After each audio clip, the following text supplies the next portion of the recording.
সবার প্রথমে আপনার এই চ্যানেলের মাধ্যমে সমস্ত পশ্চিমবঙ্গবাসী, সমস্ত ভারতবাসীকে একটা কথা জানিয়ে রাখতে চাই।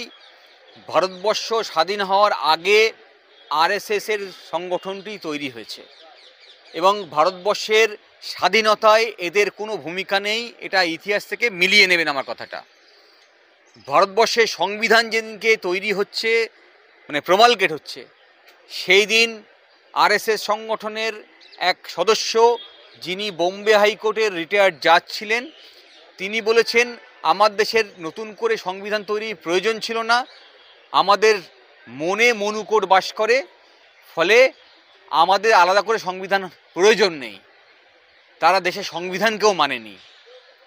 এরা প্রতিনিয়ত বিভিন্ন ছলনায়, বিভিন্ন অছিলায়, বিভিন্ন দলের মধ্যে দিয়ে, সেটা বিজেপি হতে পারে, সেটা তৃণমূল হতে পারে, সেটা আপ হতে পারে, যেখানে যে দল আছে ক্ষমতায়, তাদেরকে ব্যবহার করে সংবিধানের যে আমাদের যে ঐতিহ্য, বিভিন্ন ধর্ম, বিভিন্ন ভাষা, বিভিন্ন জাতির মানুষ একসঙ্গে থাকার বহুত্ববাদ, যা আমাদের সংবিধানকে স্বীকার করেছে, এইটাকে নষ্ট করার চক্রান্ত করছে।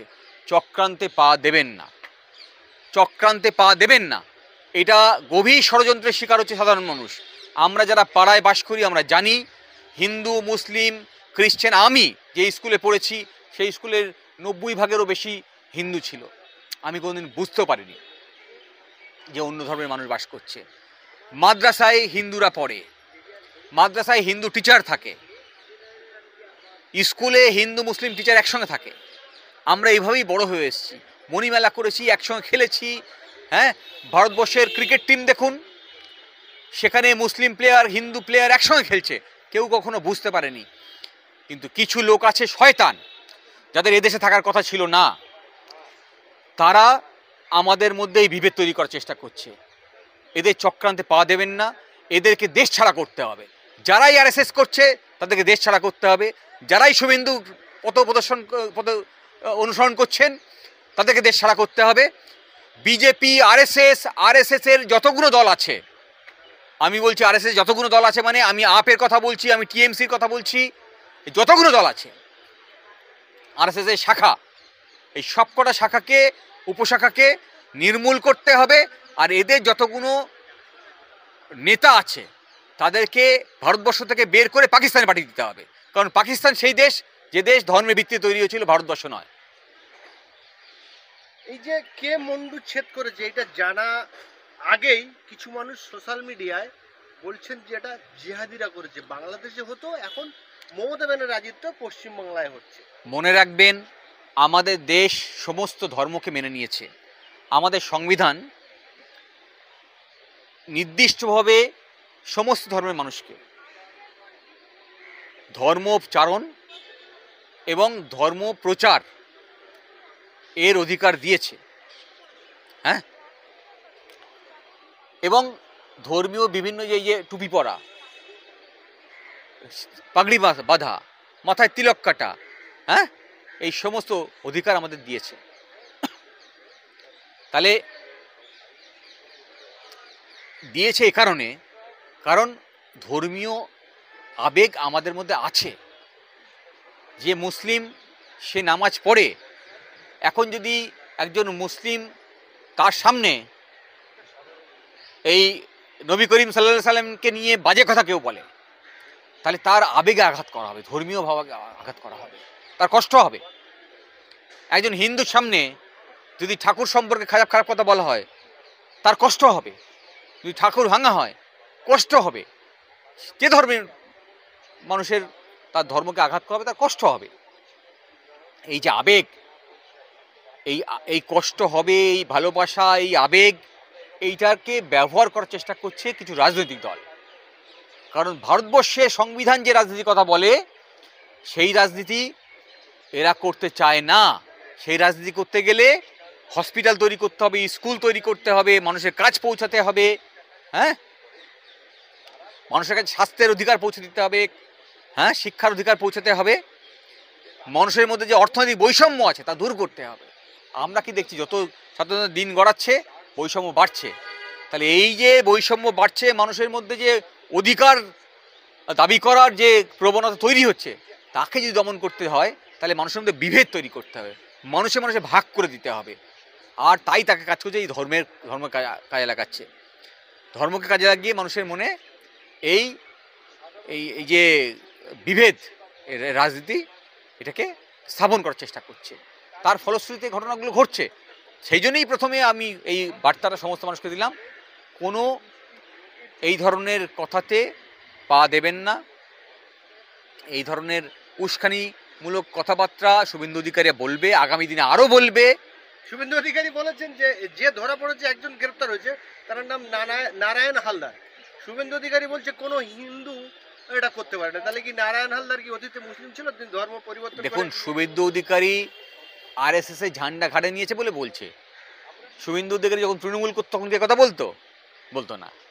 তাই এখন আমাদের রাজ্যের মুশকিলটা হচ্ছে যে আজকে যে তৃণমূল, কালকে সে বিজেপি, কালকে যে বিজেপি, আজকে সে তৃণমূল। ফলে এরা যখন যে দলে যায় তখন সেই দলের হয়ে কথা বলে। শুভেন্দু অধিকারী দেখেছেন যখন ও তৃণমূলে ছিল তখন এরকম নাচছে, এরকম ভাবে দেখেননি তো? হ্যাঁ, তাহলে এখন ও আরএসএস এর প্রোপাগান্ডা মাথায় নিচে নাচছে। হ্যাঁ, তো ওকে যা করতে বলছে তাই করছে। ফলে এটা শুভেন্দু অধিকারীরা যদি করে, আগামী দিন, আজকে তো কোর্টে অর্ডারের প্রোটেকশন নিয়ে বসেছিল। হ্যাঁ, প্রোটেকশন নিয়ে বসে রোজ উস্কানি দিচ্ছিল, রোড রায়ট লাগানোর চেষ্টা করছিল। ওর নামে এতদিনে 1000 মামলা হয়ে যাওয়ার কথা। হ্যাঁ, পুলিশকে বলবো প্রচুর অভিযোগ দায়ের হয়েছে, যেখানে শুভেন্দু সরাসরি উস্কানিতে, সরাসরি পার্টিসিপেশনের কারণে এই ধরনের রায়ট সিচুয়েশন তৈরি হয়েছে। শুভেন্দুর বিরুদ্ধে মামলা করুন এবং ওকে ইমিডিয়েটলি কাস্টডিতে নিন। কারণ এইসব লোক বাইরে রাখা মানে হচ্ছে এইসব ধরনের উস্কানি দিতেই থাকবে। এবং ভারতবর্ষের যে সংস্কৃতি, পশ্চিমবঙ্গের যে সংস্কৃতি, এই বহুত্ববাদ যা সংবিধান মেনে নিয়েছে, আমরা যে হিন্দু, মুসলিম, খ্রিস্টান, বৌদ্ধিস্ট যা এক জায়গায় একসঙ্গে বসে বাস করি, আমাদের মধ্যে অশান্তি তৈরি করছে এই লোকগুলো। এদেরকে বাইরে রাখা একেবারেই সেফ নয়, এদেরকে ঢুকিয়ে নেওয়া ভালো, নাহলে পাকিস্তানে পাচার করে দেওয়া উচিত। আমরা দেখেছি রাজ্যের বিভিন্ন জায়গায় কিছু কট্টর হিন্দুত্ববাদীরা তারা মুসলিম সংখ্যালঘু মুসলিমদের উপর আক্রমণ করছেন। আপনি বেশ কয়েক জায়গায় গিয়ে সেই সব প্রতিবাদ করেছেন, তালদি, বারাইপুর। আরেকদিকে আমার হিন্দু ভাইরা তারা নিজেদেরই ঠাকুরের মুন্ডু কেটে দিয়ে সংখ্যালঘুদেরকে ফাঁসানো। একদম এই ভুল কথায় পা দেবেন না। কোনো হিন্দু ভাই এটা ভাঙছে না। হয়তো কোনো একদিন গরিব হিন্দু ব্যক্তিকে আরএসএস তার বোড়ে হিসেবে ব্যবহার করেছে। আমার হিন্দু ভাইদের মধ্যে আমি বিশ্বাস করি না এই ধরনের প্রবণতা আছে। তারা ঠাকুরকে প্রণাম করে, পুজো করে, ভালোবাসে। তারা কেউ ঠাকুর ভাঙতে চান না। একজন এজেন্ট ভেঙেছে, সে আরএসএস এর এজেন্ট। সে হয়তো তার নাম হয়তো হিন্দু, কারণ কোনো মুসলিমকে তারা বলতে পারছে না বা অন্য কোনো ধর্মের মানুষকে তারা ব্যবহার করতে পারছে না। যে ব্যক্তিকে, যে একটা গরিব ব্যক্তিকে ব্যবহার করা হয়েছে, দেখবেন যাকে অ্যারেস্ট করেছে একটা নিম্নবিত্ত সম্প্রদায়ের মানুষ, গরিব, দুবেলা হয়তো খাবার জোটে না, তাকে ব্যবহার করে এই আমাদের মধ্যে ভেদাভেদ তৈরি করার চেষ্টা করছে। এখানে হিন্দু মুসলিমের প্রশ্নই নয়, প্রশ্ন হচ্ছে আরএসএস এর, প্রশ্ন হচ্ছে ভারতবর্ষের সংবিধানের বিরোধিতা করা একটি সংগঠন, যাকে দেশ থেকে বের করে দেওয়া উচিত, যাকে দেশে নিষেধাজ্ঞা করে দেওয়া উচিত। শেষ প্রশ্ন করুন, শুভেন্দু অধিকারীকে, আপনি যে কলকাতা হাইকোর্টে প্র্যাকটিস করেন, এই কলকাতা হাইকোর্ট ওনার বিরুদ্ধে মামলা করতে গেলে হাইকোর্টের অনুমতি নিয়ে মামলা করতে হবে, সেই যে নির্দেশ ছিল সেটা তুলে নিয়েছে আজকে সূত্র মারফত খবর পেলাম। কি বলবেন এই? অনেকদিন আগে তুলে নেওয়া হতো উচিত ছিল, তাহলে হয়তো এই মুর্শিদাবাদ, মালদা, বসিরহাট বিভিন্ন জায়গায় দাঙ্গা হয়েছে, এই দাঙ্গাটা হতো না। কারণ এই কন্টিনিউয়াস যে উস্কানি দিয়ে গেছে শুভেন্দু অধিকারী, এবং আরেকটি টিভি চ্যানেলে যে ময়ূক, ওর বিরুদ্ধে আমরা অভিযোগও করেছি। ওই যে রিপাবলিক বাংলার ময়ূক, কি নাম, আমি ওর সারনেম জানি না, এই যে উস্কানি দিয়েছে, হ্যাঁ, বা আরএসএস এজেন্ডাধারী যারা এইসব নেতাগুলো আছে উস্কানি দিয়ে যাচ্ছে, এদের সবাইকে দেশ ছাড়া করতে হবে। এরা কেউ ভারতবর্ষে থাকার যোগ্য নয়, কারণ সংবিধান ওরা যে রাজনীতি করে সেই রাজনীতিকে পারমিট করে না। আমাদের সংবিধান বহুত্ববাদকে, বারবার বলছি, বহুত্ববাদকে স্বীকৃতি দিয়েছে। সব ধর্মের মানুষ একসঙ্গে বাস করি আমরা, আমাদের মধ্যে কোনো বিভেদ নেই, আমরা একসঙ্গে বাস করি এবং ছোটোবেলা থেকে এইভাবেই বড় হয়েছি। ভারতবর্ষের ক্রিকেট টিম বলুন, ভারতবর্ষের যে কোনো প্রান্তে দেখুন, যে কোনো শিক্ষা প্রতিষ্ঠান বলুন, আদালত বলুন, সব জায়গাতে হিন্দু, মুসলিম, খ্রিস্টান সবাই একসঙ্গে বাস করেন, আমাদের মধ্যে কোনো ভেদাভেদ নেই।